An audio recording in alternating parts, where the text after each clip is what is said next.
Do you guys remember when UFC 300's fights were getting announced and everyone was thinking that this card was going to be super mid and that all these fights weren't going to live up to the expectations in which Dana White was laying out? Well, looking back on that entire quote aged very, very badly. As this past Saturday, a day after my birthday, these were probably the greatest night of fights in UFC history. And at the end of this video, I'm going to ask again, was UFC 300 mid, or was it the greatest fight card in UFC history? Let's go through each and every fight that happened, starting off with Cody Garbrandt versus Deiveson Figueiredo. To be honest, I thought Cody Garbrandt was going to get rocked. I like Cody, but his chin just doesn't hold up anymore, and Deiveson can crack, especially when he doesn't have to suck down 10 extra pounds. That guy can hit hard. You saw what he did to Rob Font, put on an absolute clinic in the striking department. So I just thought he would absolutely annihilate Cody on the feet, even though Cody has some really good boxing. But nonetheless, I was totally wrong on that prediction because Deiveson took Cody down and submitted him via rear naked choke. Huge statement victory for Deiveson Figueiredo over a legend in Cody Garbrandt. Next fight, Jim Miller versus King Bobby Green. Now let's applaud Jim Miller for his longevity of his career. Started back in 2008 at UFC 89. Can you believe how long ago that was? Because I can't. He's been on a tear, has the most wins in UFC history, fought at 100, 200, now at 300. He was undefeated in the hundreds cards per se. And King Bobby Green, who if Tupac Shakur was an MMA fighter, would be King Bobby Green, put on an absolute clinic. He annihilated Jim Miller, and in probably the bloodiest second fight in UFC history, to be quite honest with you. Huge win for King Bobby Green. Called out Paddy Pimblett after the fight, which I think is a good fight for both men because it'll really see who's at what point in their career. It's really a crossroads for both men if that fight were to take place. Next fight, Jessica Andrade, Amanda Ribas. I'm not even going to get into that. That should have been on an Apex fight card, so let's not even talk about that. Then we had Diego Lopez versus Sodiq Yusuff. I agree when everyone says Diego Lopez is an absolute superstar in the making. He has it all. He has the mullet. He has the tattoos. He has the fighting style that can get it done. And he has the fighting style that can attract an audience that is not a hardcore fan base. He has the uppercuts like Mike Tyson. He has the kicks like an amazing Muay Thai fighter. He has it all. And he wants to fight day in and day out. It doesn't matter. And that's the stuff that Dana White loves. The next fight that happened after that really kicked off everything, was Aljamain Sterling versus Calvin Kattar. Now, after that fight, it really pissed off a lot of people because Aljamain went out there and seemingly did nothing with his wrestling. He got Calvin down, got him in some very dangerous situations, but nothing was made out of those scenarios in the grappling exchanges. And after that, you may even say Aljamain Sterling owes Dana White $300K. All right, that's just how it goes. That's just how it went. Then you had Renato Moicano versus Jalen Turner, and I guarantee you Jalen Turner is regretting not pouncing on Renato Moicano after hurting him in round one because he had him dead to right, and Renato Moicano has that dog in him, figured out a way to win, ground and pounded, TKO'd his way to victory once again, dropped an amazing promo. But hey, Jalen Turner is a perfect example of you can't be chasing all these viral knockouts when you know you're not a viral sensation in the first place. No one even knows who you really are. So again, a lesson learned from Jalen Turner, hopefully, and he can lead to some exciting finishes after realizing he is not that guy. Now, Kayla Harrison, Holly Holm. I don't know what made Holly Holm think that she can grapple with Kayla Harrison, who is an Olympic gold medalist in judoka. Ronda Rousey, silver medalist. Kayla Harrison, gold medalist. Like, come on. You already have the blueprint to defeat this kind of fighter. What makes you think you would grapple someone? If you wanted to grapple someone, it wouldn't be this person, obviously. Come on. I don't understand Holly. So in a way, she kind of got what she deserved, playing with fire like that. She should have just fought her how she fought Ronda Rousey, using her angles, using her kickboxing, using her jab, things of that nature to get the job done. But it is what it is. Then we had the real fight of the night until Gaethje Holloway. Yuri Prochazka, Alexander Rakic. A little bit of bad blood heading into this fight. Rakic called out Yuri for being a fake samurai per se, and they put on an absolute show. Yuri's leg was absolutely dead, and it was only round one, and I thought there's no way Yuri will be able to make it out of this fight if that leg keeps getting beat up by Alexander Rakic. But like the true samurai he is, he definitely found a way to get the job done in ultimate blood sport mode, and he got back into the win column in a much needed victory, may I add. Then we moved on to the main card. Cody Brundage, Bo Nickel. I am one of the few guys who thinks that Bo Nickel is not on the level that people are saying he's at. I'm not sold on him yet.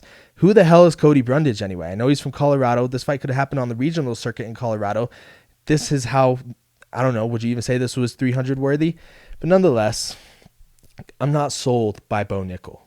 I'm not sold because I feel like with all this pressure, with all this expectations, with all these stories people are saying about Bo Nickel, he should be fighting a guy in the top 10 right off the bat, not a guy that's not even in the top 20.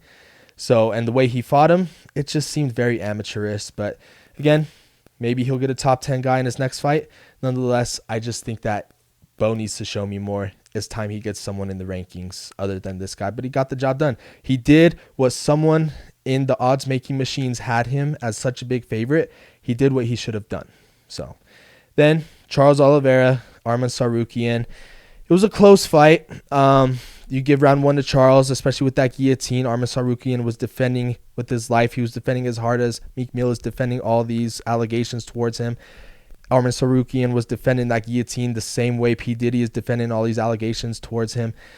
Tight guillotine. That was very reminiscent to Alexander Volkanovski defending that guillotine against Brian Ortega. I couldn't believe he survived it, especially knowing how high level of a jiu-jitsu black belt Oliveira is. That was insane, and props to Arman for getting through that. Round 2 and 3 went to Arman. The only other trouble Arman was in was that Darce choke that probably wasn't even close at the very end. The only problem I have out of that fight wasn't the decision. The judges got it right. But it was the fact that it wasn't 5 rounds. If there was any other fight on the card that needed to be 5 rounds, it was definitely that one because I felt Charles could have beat him. It's almost like the Diaz quote. He didn't lose. He just ran out of time. Then we move on to the fight that has everyone talking throughout this past weekend. Justin Gaethje, Max Holloway. I made a video. I didn't like this fight for Max. I didn't even like this fight for Justin. What does it do for the lightweight division? Every time Justin Gaethje wins a fight, he always says, I'm next for a world title shot. I'm next. Why didn't he sit back and wait? Because now looking in retrospect and what happened, this could have been the move that kills Justin Gaethje's career. But that's a different conversation for a different day. Max Holloway. We already saw the 155-pound experiment for him 5 years ago to the day when he fought Dustin Poirier, and I don't think anyone was chomping at the bit for him to go back up to 155. Sure, after he lost to Volkanovski the third time, people thought that was the only option for him, but after rallying off a few wins at featherweight over Arnold Allen, Zombie, people thought, all right, maybe this is the right move for Max. And boy, was it ever. He looked sharp. He looked crisp. He looked powerful. This was probably the first time where Max was almost fighting like Canelo, in which everything he threw was to hurt Justin Gaethje. And you know it's going your way when you throw a spinning back kick. You won't even call it a wheel kick. A spinning back kick breaks Justin Gaethje's nose at the end of round 1. That's when you know it's your night. And to embody the true BMF culture that this belt was made 5 years ago for, to embody that culture, to embody what it means to be a BMF, Max Holloway won every single round. You could maybe give Justin Gaethje the 4th, but nonetheless, he was going to win that fight anyway.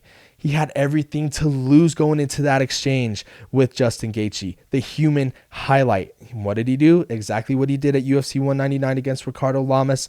Called Justin Gaethje over to the middle of the octagon, pointed to the ground. They both started swinging. And Justin Gaethje, this was his chance to pull off maybe a Leon Edwards, Kamaru Usman type of knockout for himself. But just when you thought it couldn't get any crazier, it did. Max Holloway landed the right hand of right hands that had Justin Gaethje finding God. And that was all she wrote. It is probably, other than the Dan Henderson, Michael Bisping knockout, that is probably the most viral knockout in UFC history. Sure, you have Masvidal versus Askren. You have Buckley versus that other guy that's probably not even in the UFC anymore. Sure, you have Conor and Aldo. But this one right here, when you're putting it all out on the line, when you're up 4 rounds to 1, when you basically could just coast. You could just stay outside of the black line, chill, pop your jab, run away basically, for lack of a better term. No, Max went out there. He got the victory himself. He shows that you can wait till the last minute to do something and he is the new BMF champion, and the world is his oyster as far as what's next. He could wait for the winner of Oliveira, Makachev, and Poirier, or he could go down and fight Ilia Topuria. So obviously that was absolutely the most insane knockout I have probably ever seen in my 17 years of watching the sport. Zhang Weili, Yang Xiaonan, that fight put everyone to sleep. Dana White called it an adrenaline dump. Nah, that fight just put everybody to sleep. That fight belonged in an Apex card. That fight belonged just not on UFC 300. Just not on UFC 300. So I'm not even going to get into that. Then we have the main event. The main event that probably nobody wanted, but it was what we had anyway, and we were going to watch. Jamal Hill, Alex Pereira, Chama. Let's go. Alex Pereira got the job done. The only true damage that Jamal landed in this fight was that kick to the dick that didn't even touch Alex's dick. Waved off Herb Dean like, brother, we're going to need you, just not right now. Wait like 2 more seconds. Landed almost like a shovel hook to Jamal Hill, who was looking for Black Jesus at the end. He was looking for the freaking gods at the very end because he was looking in every single direction. And I cannot believe that Chael Sonnen, Michael Bisping, Anthony Smith, all these supposed experts that talk about this fighting game had Jamal winning. You were out of your fucking mind if you thought Jamal Hill was going to win this fight or even be competitive in this fight. I knew for a matter of fact Alex Pereira was going to get this done rather easy, whether it be with his kickboxing or what he did with that awesome left jab shovel hook, you could call it. Absolutely amazing. And he's just proven that, hey, I'm here to stay. I'm the best in the world at 205, calling for a fight at heavyweight. Absolutely amazing. And yeah, to be quite honest with you, I think this was the greatest night of fights. If you compare it to 100, the main thing people take away from that card wouldn't even be, you could say it was Brock Lesnar, but you could also say it was Dan Henderson's viral KO knockout over Michael Bisping. But I think people are going to remember Brock Lesnar mainly for that UFC 100 card. UFC 200, yeah, on paper it looked amazing. Even when Nate and Conor were supposed to headline it, when Jones and Cormier were supposed to headline it, it was absolutely amazing, absolutely stacked. But then the fights, they were kind of, piss poor, to be honest. Let's just call it what it is. So UFC 300 definitely lived up to all the hype, and I cannot wait for future events. Although the month of May is going to suck for us mixed martial arts fans, June's going to be popping. So yeah, what a great birthday present this was, and I can't wait to see what the UFC does next year for my birthday.